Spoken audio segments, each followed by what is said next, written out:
Bonjour à tous et à toutes. Je voudrais d'abord remercier les organisateurs de ces journées de me donner l'occasion de présenter le CNPIA, notamment à Nico. Et donc, me présenter moi déjà, Jean-Pierre Anthony.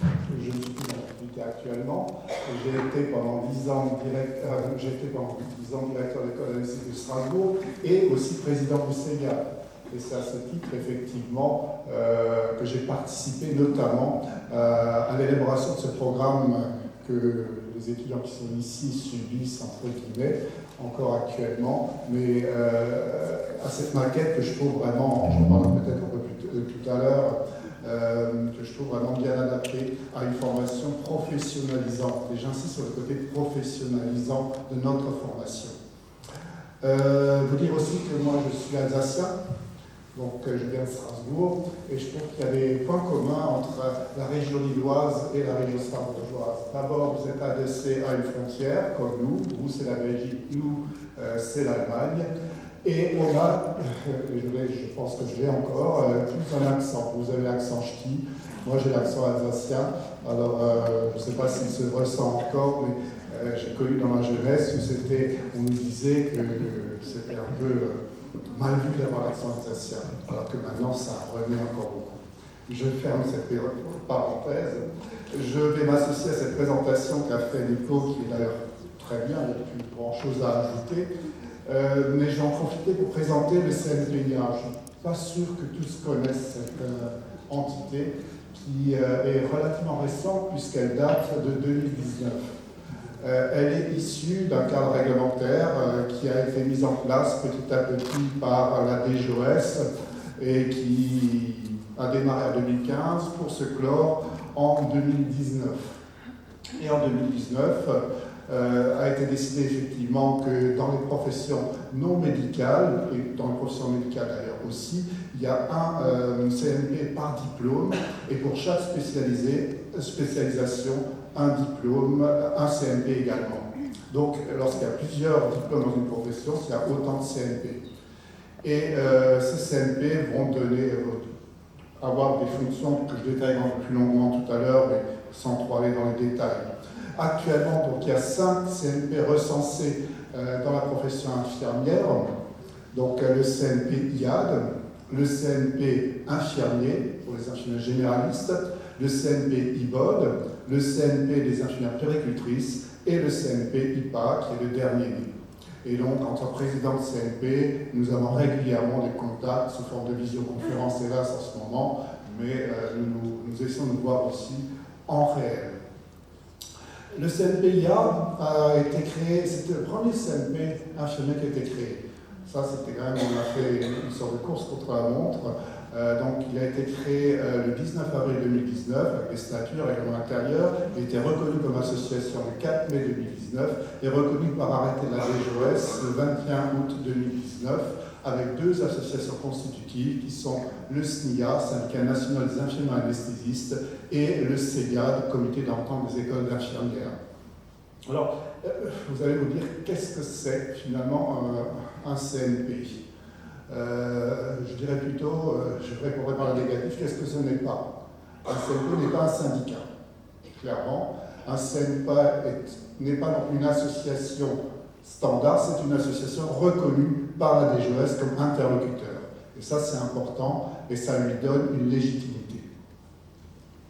Alors, bon, je vais aller assez rapidement, j'ai quelques diapositives sur le DPC. Une des premières missions, effectivement, des CNP, c'est d'organiser le parcours DPC. Alors, le DPC est une obligation individuelle qui s'inscrit dans une démarche permanente d'amélioration de la qualité des soins des professionnels de santé. Elle inclut des approfondissements de connaissances. Je suis moi titulaire, alors, je ne sais pas, je suis peut-être un dinosaure dans cette salle, il y en a peut-être quelques-uns. Je suis titulaire d'un certificat d'aptitude aux fonctions d'aide anesthésiste. Donc on a évolué depuis. Et heureusement, par le biais de la formation continue, les professionnels ont évolué. Si j'étais resté à mon certificat d'aptitude aux fonctions d'aide anesthésiste, à mon avis, je ne serais pas très efficace actuellement. Les CNP donc, vont déterminer quels sont les parcours pluriannuels proposés aux professionnels de santé et en fonction aussi de méthodes HAS. Bon, voilà, ces diapositives, vous pourrez les consulter éventuellement si ce diaporama est à votre disposition. Je vais aller assez rapidement là-dessus parce que ce n'est pas tellement l'objet de cette intervention. Voilà, proposer donc effectivement au Conseil des professionnels des orientations DPC pour les IADE. Proposer aussi des professionnels susceptibles d'être désignés comme experts. On est souvent sollicité par l'HAS pour donner des avis sur des domaines. Et donc, ça, c'est une chose à laquelle nous travaillons beaucoup actuellement, c'est créer ce réseau d'experts. Donc, vous serez peut-être de temps en temps sollicité pour répondre à des directives que l'HAS veut mettre en place et pour lesquelles nous devons donner des avis. Pour l'instant, il n'y en a pas eu beaucoup, mais il y en a eu quelques-unes qui étaient un peu... Je cite la dernière qui nous a beaucoup interpellés, c'est quelle est votre position par rapport à l'anesthésie pour la chirurgie programmée robotisée pour hystérectomie. Il faut trouver l'expert dans ce domaine-là, c'est quand même un domaine extrêmement pointu. Donc on a parfois beaucoup de mal à trouver effectivement des personnes qui peuvent nous aider à répondre à ces questions, qui pour moi étaient plutôt une question propre aux zygotes, parce que je ne pense pas qu'il y ait des particularités de l'anesthésie dans ce domaine-là. Oui, alors c'est aussi analyser accompagnement l'évolution des compétences, et là on est un peu dans le sujet par rapport au référentiel du métier, mais aussi par rapport à des recommandations professionnelles. Un sondage. Qui, ici dans cette salle, connaît les actions DPC propres aux IAD? Ça confirme ce que je pense. C'est qu'effectivement, et ça je le constate, et nous le constatons, effectivement les formulations des formations validant DPC par la NDPC sont extrêmement parfois difficiles à comprendre. Je vous les donne, il y en a deux. Donc, vous direz c'est peu. Gestion des abords vasculaires et réhabilitation améliorée après chirurgie, donc RAC. Je ne sais pas si vous reconnaissez là-dedans. Gestion des abords vasculaires éventuellement et encore. Mais c'est bien ça aussi qui est parfois difficile à négocier avec la NDPC, c'est que on doit répondre à des critères très précis, et c'est vrai que ces orientations ont été proposées avant même que le Conseil national de la IAD existe. Mais c'est vrai que je trouve que c'est assez pauvre. Cependant, quand on regarde sur le site de la NDPC, pour l'année 2021, il y a eu 667 actions DPC qui étaient accessibles aux IAD, sauf que ce n'étaient pas des actions DPC uniquement proposées aux IAD. Donc la nuance est là-dedans. Actuellement, et aujourd'hui même, il y a une réunion à la DGOS qui va sûrement vous impacter, qui va vous impacter, c'est même certain, dans les années à venir, autour des réflexions autour de la recertification périodique des professionnels de santé. Donc ça concerne non seulement les IAD, mais tous les professionnels de santé. Et le CNPIA, effectivement, est représenté dans ce groupe. Alors concrètement, côté CNP, c'est aussi être représenté dans les groupes de travail. On a effectivement demandé plusieurs fois à la DGOS qu'on soit représenté dans les discussions autour du projet IPA médecine d'urgence. Ça n'a jamais été retenu, on le regrette. Franchement, on le regrette parce que je pense qu'on aurait eu notre avis à donner par rapport à la place des IAD dans ce dispositif. On a des rencontres régulièrement avec le CNP, anesthésie réanimation, médecine périopératoire. Et on participe aussi à des réunions organisées par la DGOS sur les projets de recertification, c'est ce que je viens de dire. Alors, à la demande de l'HAS, on a été consulté pour la gestion par les IAD des voies veineuses profondes, les midline et les pipeline. Pour l'instant, on n'a pas encore vu paraître la mesure HAS qui correspond à cette demande. On a été interviewé par la mission IGA sur la place des IAD au niveau des soins critiques et aussi la mission IGA sur la place des professionnels de santé au sein du système de santé. Donc ça, ce sont des missions IGAS qui vont paraître prochainement et on est très impatient de voir quelle est effectivement la réponse et le positionnement de l'IGAS par rapport aux IADE à ce niveau-là. Alors après, une des questions qu'on se pose toujours, c'est quel est vraiment le souhait du corps professionnel IAD. Et ce n'est pas toujours facile de répondre à cette question, parce que nous n'avons pour l'instant, en tant que CNP, pas de moyens d'investigation. Nous sommes en cours de construction. C'est vrai que la pandémie de 2020 et 2019 et 2020 nous a pas beaucoup aidé pour commencer à travailler ensemble. Donc on a beaucoup de réunions entre conseils d'administration, mais plutôt en visioconférence, et c'est surtout des réunions d'organisation, de structuration. On a cette enquête du SNIA qui met en évidence que les IAD surtout souhaitent que soient intégrés dans leur champ d'activité un certain nombre d'activités, que je détaille ici. Et c'est vrai que c'est une liste qui est loin d'être exhaustive, mais peut peut-être donner un reflet de l'activité réelle des IAD. Ce que demandent surtout les IAD, c'est que ces tâches soient reconnues dans leur statut, et leur exercice professionnel. Et c'est vrai que le décret d'acte n'est plus adapté à ces évolutions du système de santé. Et l'idée serait plutôt, est-ce que la question qu'on se pose est qu'il ne faudrait pas plutôt passer par un mode différent sous forme de décret de mission. On aurait une mission et pas autant détaillée par des actes. C'est une question, pour l'instant, la DGES l'avait évoqué à un moment donné, mais pour l'instant, on n'a pas donné suite à ça. C'est d'ailleurs aussi vrai pour le décret d'acte des infirmiers, pour éviter qu'on soit tout le temps en retard par rapport à l'évolution du système de soins.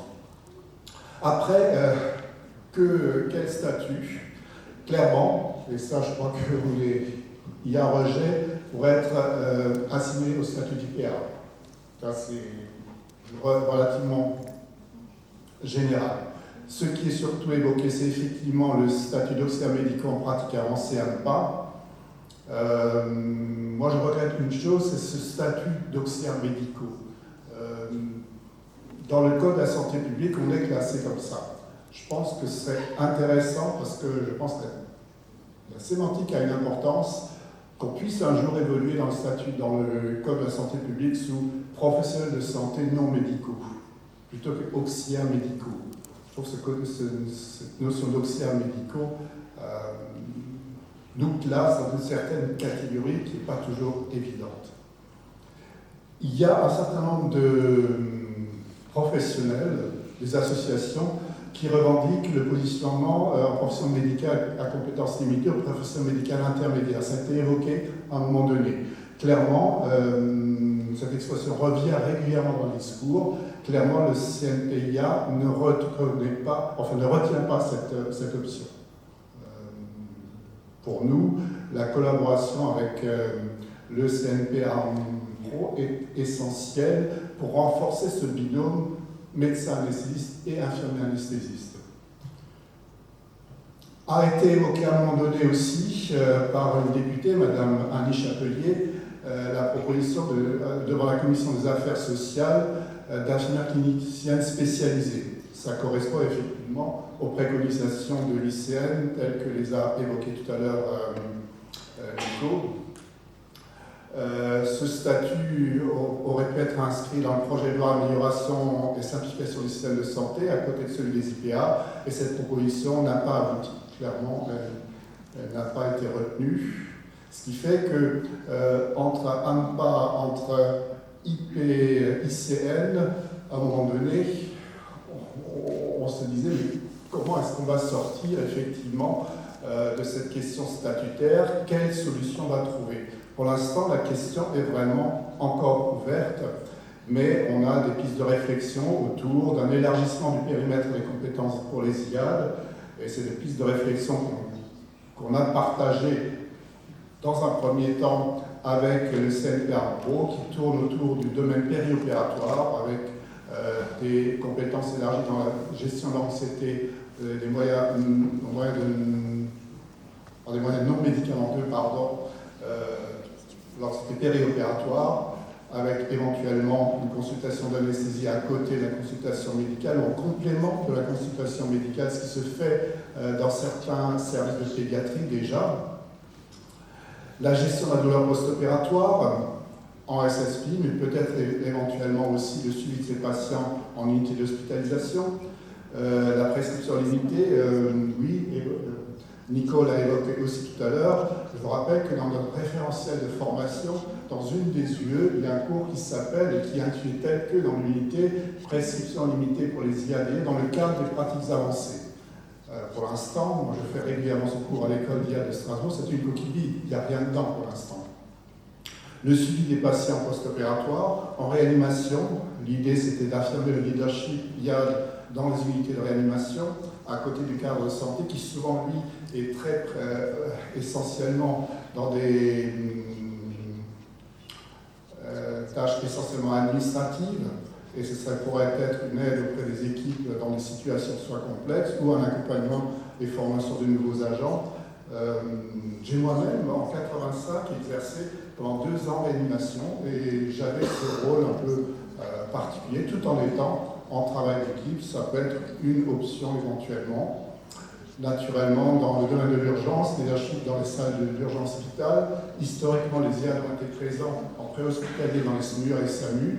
J'étais pendant 8 ans cadre au SAMU de Strasbourg. On avait 15 IAD et 15 IDE, et ça fonctionnait bien ensemble.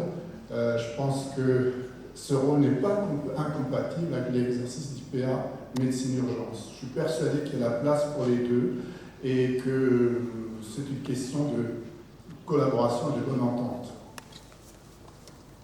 Mais c'est vrai qu'on n'a pas été consulté et qu'on n'a pas pu participer aux discussions dans ce domaine-là. On est en contact régulier avec le CNPA, surtout ces derniers temps, et je vous montre juste ici le communiqué qui est paru, je crois, ces jours-ci, sur les réseaux sociaux, où effectivement le CNP et un certain nombre d'organisations de médecins anesthésistes et le SNIA et la CGT, je crois, oui, tout à fait, insistent sur la nécessité de cette collaboration et surtout de la préservation de ce binôme médecin-anesthésiste, infirmière-anesthésiste. Et Nicole l'a vraiment détaillé tout à l'heure, ce n'est pas du tout incompatible avec la notion de pratique avancée telle qu'elle est préconisée par l'ICN. Et je terminerai par cette image qui montre ma région, l'Alsace. Sauf que souvent, quand il fait beau, on a ce qu'on appelle un phénomène d'inversion thermique. Et on se retrouve dans la plaine, sous le brouillard, et dès qu'on monte un peu, dès qu'on prend la hauteur, finalement, on se retrouve au soleil. Et puis aussi, au bout de 3 jours, ce brouillard se dissipe. Je prends ça comme exemple pour notre situation en tant qu'IA dans ce moment. On est peut-être un peu dans le brouillard. On est un peu à la recherche d'une solution pour sortir de là. Donc l'idée, c'est de prendre de la hauteur et éventuellement de se dire que ça va passer et que tôt ou tard, on trouvera une solution. En tout cas, je l'espère de tout cœur. Alors avant de terminer, je voudrais encore dire un mot.